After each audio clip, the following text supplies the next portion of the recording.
Hi everyone. Today before we started, I wanted to take a look at the map and make sure you understand the three different sections of the colonies. You had the New England, the Mid-Atlantic or Middle Atlantic, and the Southern. Let's do a few review questions before we start. And I know I didn't read about the Lost Colony from this, but I know you did in your skills workbook. What location is known as the Lost Colony where the English tried to establish the first colony in North America? That would be Roanoke Island. Who were the two Englishmen who attempted to settle on Roanoke Island? Think of our state capital, Sir Walter Raleigh and John White. Again, what are the three regions? New England, Middle Atlantic, and Southern. Remember, they each have unique geography, climate, industries, and cultures. What were the three ships on which the English sailed to America to start the first permanent English colony? Don't think about the Pilgrims. Think back to Jamestown. The Discovery, the Susan Constant, and the Godspeed. Which one means good luck? Godspeed. Who was the king who chartered the colony of Jamestown? Hopefully you said King James I. Who were the Native Americans who were living in the area around Jamestown? That would be the Powhatan. Who didn't beat around the bush but instead came up with a plan to save Jamestown? John Smith. By the way, if you have Pocahontas or Pocahontas 2 at home, try to watch it during this time. Who were the people whose passage to North America was paid for by someone else and then they worked for them for a period of typically 7 years? Indentured servants. Who were the people who were forced to come to North America from Africa to work for free and denied their freedom? Those were enslaved Africans. And what were the three cash crops grown in the southern colonies? Tobacco, rice, and indigo.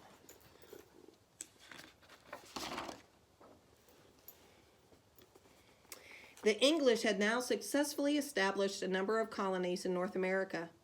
They were determined to claim more land, which is why in 1664, a fleet of English warships sailed into New Amsterdam Harbor, which is now the New York Harbor in New York City.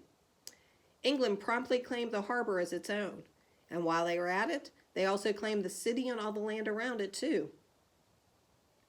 This was particularly bold because not only were these areas already Dutch colonies, but Native Americans lived there as well. Well, how and why did this happen? Let's go back in time and find out.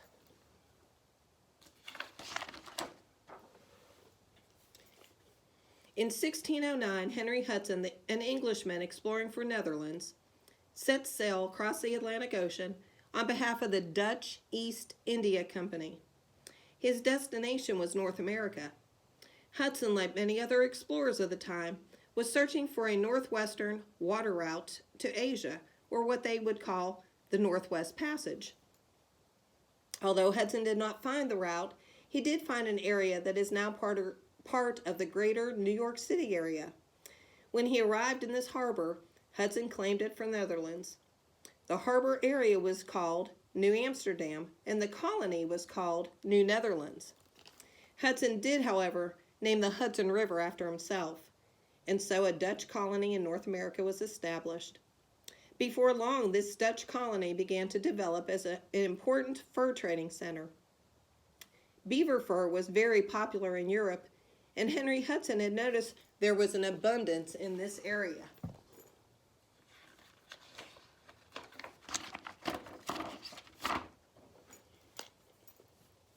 It is believed by many historians that in 1624, Peter Minuit, the governor of this Dutch colony, purchased the island of Manhattan from a group of local Native Americans known as the Munsee in exchange for trade goods worth about 60 guilders at the time. A guilder was a unit of Dutch money and 60 guilders would have been very little compared to the value of the land in Manhattan today. Because Native Americans did not share the Europeans' concept of private land ownership, historians are not sure whether the Native Americans understood what the Dutch thought they were purchasing. Nor are historians sure that the Dutch realized that it was a custom of some Native Americans to negotiate for trade goods in return for allowing others just to pass through or temporarily live in the land where they were settled. Rather than create boundaries between the Native Americans and colonists, these exchanges were meant to be a basis for continuing social connections between the two groups. So it seems likely that both parties misunderstood the nature of the exchange. As a result, conflicts arose and continued between the colonists and Native Americans in this region, just as they did in other regions. As the Dutch colony continued to expand, it began to attract more Europeans. The colony allowed for certain religious freedom, so people who were not very happy with the leaders of their churches began to leave their homes and arrive in the New World. This colony had excellent land for farming and a growing fur trade. The English had their sights on this area too.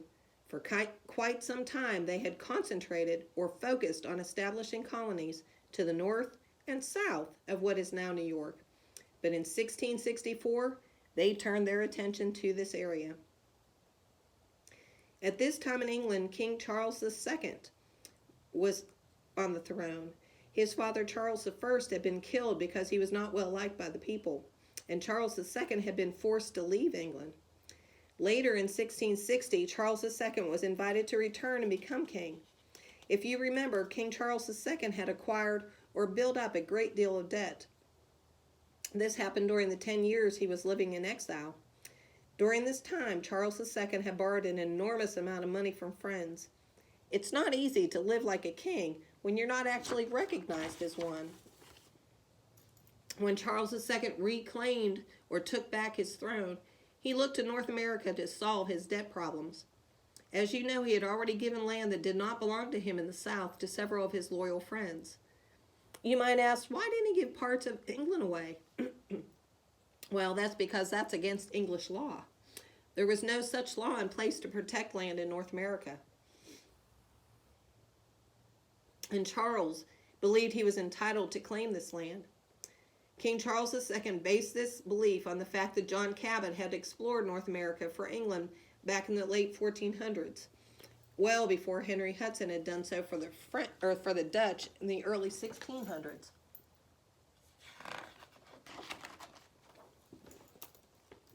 King Charles II put his brother James in charge of coming up with a plan to take New Netherlands from the Dutch. In 1664, James, also known as the Duke of York, sent a number of warships to New Amsterdam harbor. The Dutch had been taken by surprise. Not only was New Amsterdam poorly defended, but the townspeople didn't particularly like their overbearing governor at the time, Peter Stuyvesant. They were unwilling to risk their lives for him against the English, so Peter Stuyvesant had no choice but to surrender. And so the Duke of York had carried out his mission without firing a single shot. King Charles was very pleased. Although the Dutch did try to take their colony back several times, they were ultimately unsuccessful. And by 1669, the area was officially deemed an English colony. In honor of the Duke of York, New Amsterdam became known as New York City, and New Netherlands was now the colony of New York.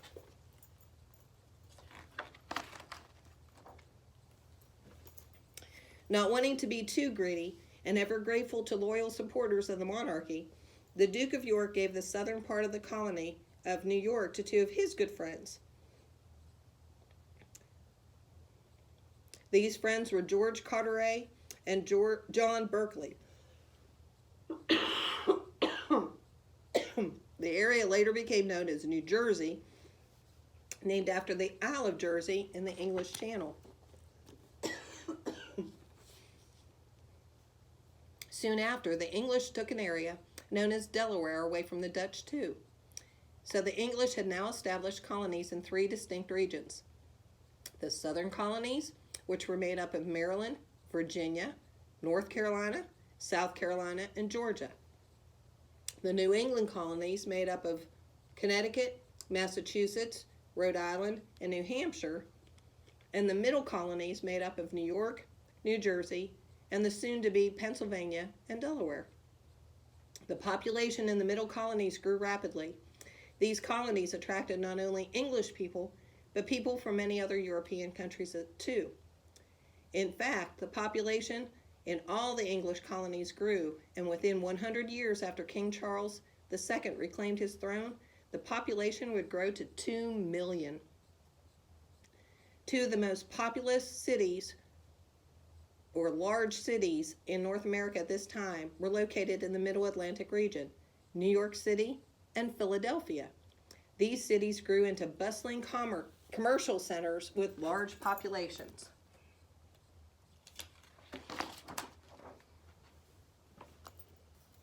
People who moved to the Middle colonies from another country brought with them their own individual languages, culture, and range of skills.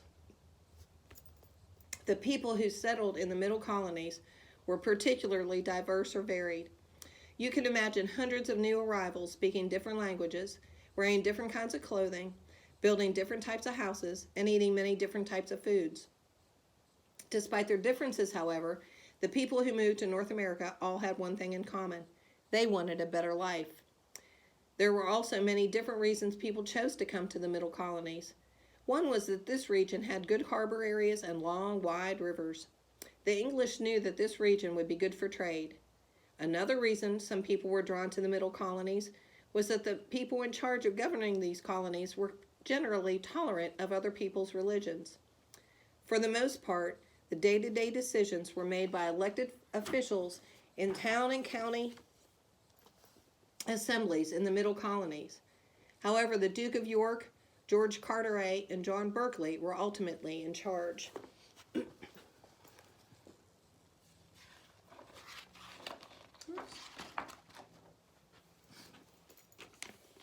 Another reason people moved to the Middle colonies was that it was a good area with which to farm.